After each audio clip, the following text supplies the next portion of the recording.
Now tell me who wanna fuck with us? Ashes to ashes, dust to dust. I bang and let your fucking brains hang. Snitches, fuck Marlon bitches with riches who carry 22s up in they hosiery.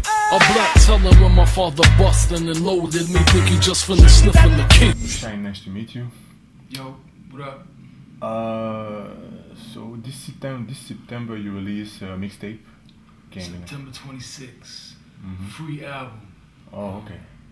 I think a lot of people use the word mixtape.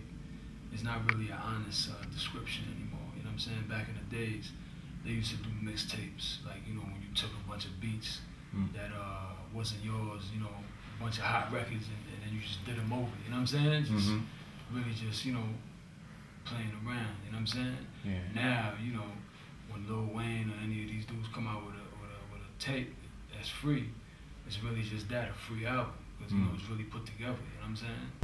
So yeah, you released this album so to commemorate your 12th album. It was a celebration. It was a celebration album, you know what I mean? Just you know, 12 years is a long time.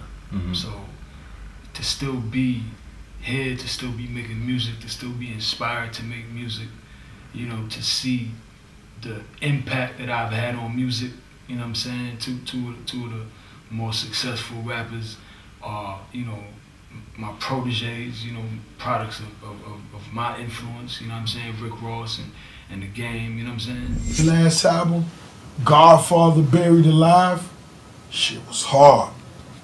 Shit was hard. And not to mention, you know, his first albums. When he first came out, the Barrington Levy shits, some of my favorite records right there. And just everything he represented and he stood for. He handled his business like a G when he handled his business. So, you know, it is what it is. You know, he got a lot to come home to. He most definitely got the streets waiting for him. You know what I'm saying? And he most definitely could get anything he need on this side from, you know, niggas like us. So, you know, those are guys that studied me and looked up to me. And, you know, so to see the impact that I've had on the culture, you know what I'm saying, it's definitely, you know, it's humbling, but it's inspiring at the same time, you know what I'm saying, because it lets me know that if, you know, I continue to work hard, I can continue to influence the culture, you know what I'm saying, so 12 years, you know, that's cause for celebration, you dig, but definitely I look forward to another 12 years, because I think Gangland is my best album yet. You know, really, I know that's a lot to say. Obviously, you know, Shyne and Godfather Buried Alive are classics. So, you know, that it stood the test of time. So it's not really a fair comparison because, you know, that got people through difficult times. You know what I'm saying? People put on that record and they remember what they was doing. Like, you know what I'm saying? Those are two cultural albums. You know what I'm saying? So Gangland is fresh. But I guarantee you, you know what I'm saying, a few years from now, you know, that Gangland album is going to stand up against my first two albums. You know what I'm saying? And what was your process of writing this new album? Well, Gangland was really, you know, over a course of time. That was like from the P now, from the prisons. You dig? Like, you know, I wrote a lot of them records in Clinton, Denimora, same place where Tupac was locked up at. You know what I mean?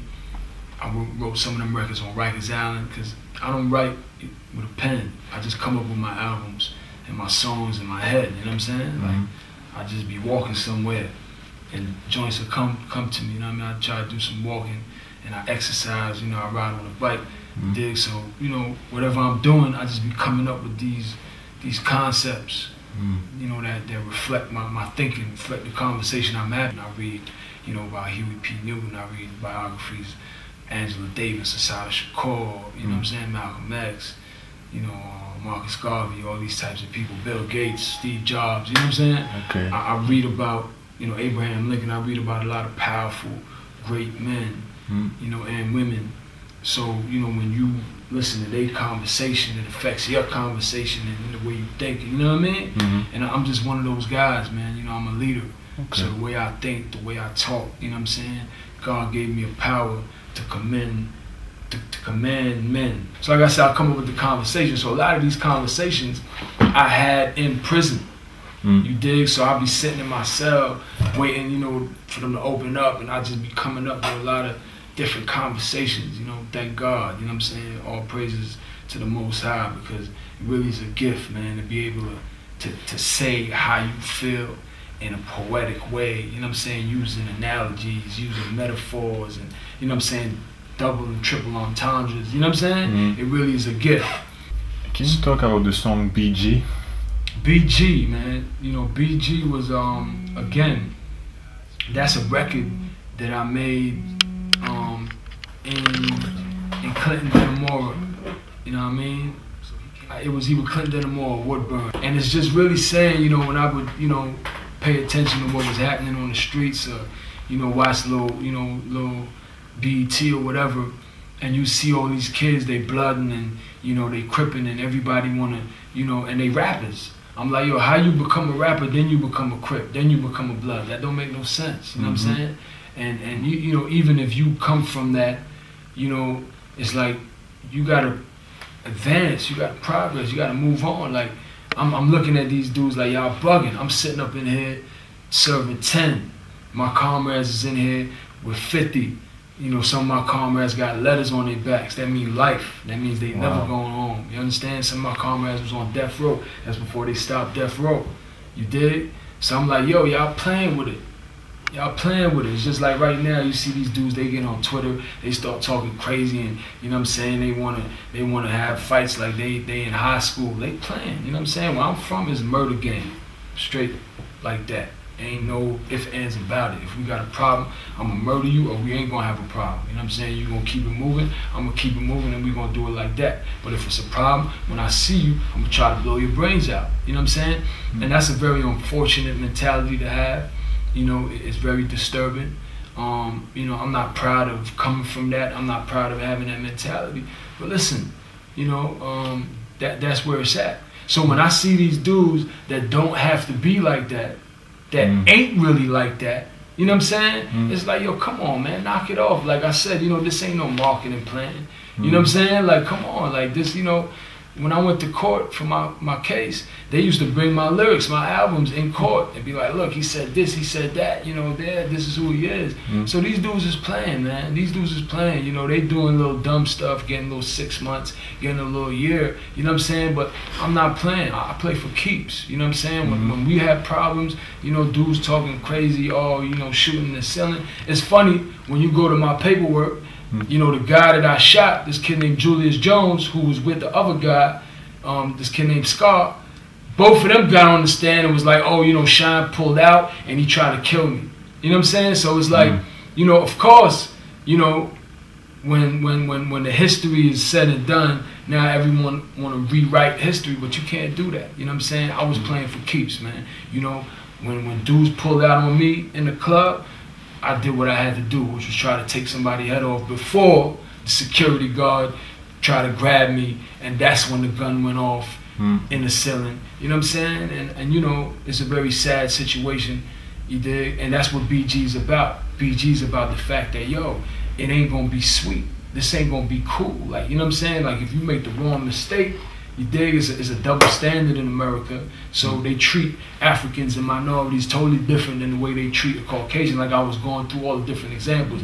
Robert Blake, you know, he killed somebody, you know what I'm saying? I think he beat that the first time, and then he maybe blew trial the second time, but the first time he beat it. You know what I'm saying? The other dude, Phil Spector, you know what I mean? He bodied some chick. Sid Vicious killed the chick. But you don't hear nothing about this in the media when it's happened. But when Snoop, you know, body something, you know, when I do something, you know what I mean? When the rappers do something, but it's like, oh my goodness, they're animals. Oh, you know what I'm saying? They want to drop play us from Devil's Advocate, but when you're a rapper, you from that life.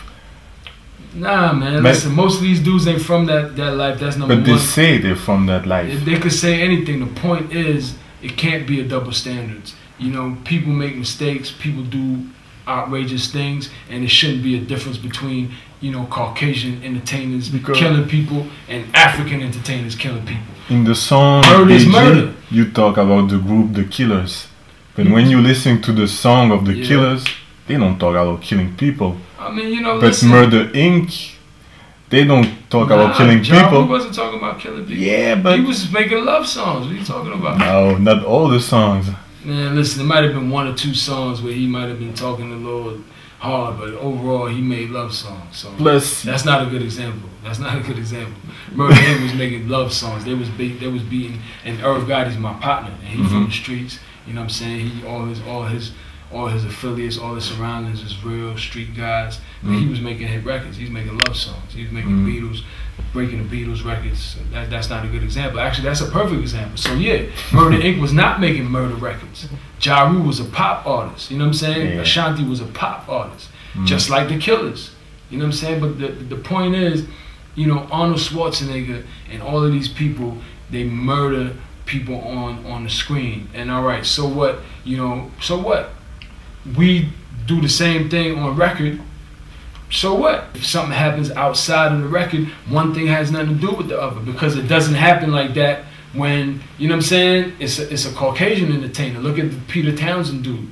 He got caught downloading kiddie porn.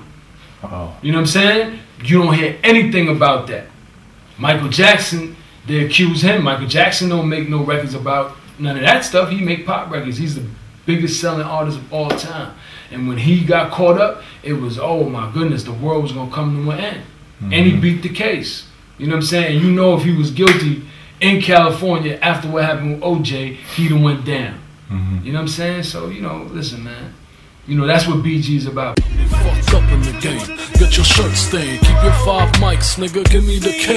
Do the shit to clean my money, dummies. Gleam the wrist out, cock the piss down. Nigga, talk shit now, What type of nigga slang and bang in the streets? Bad boy. What type of nigga stay in the trunk for weeks? Bad boy. What type of nigga fly Bentley cool? Bad boy. Aim for the sky, cock the shit, then shoot. Bling bling. It's a bad boy thing, bullet seat seeking, street sweeping.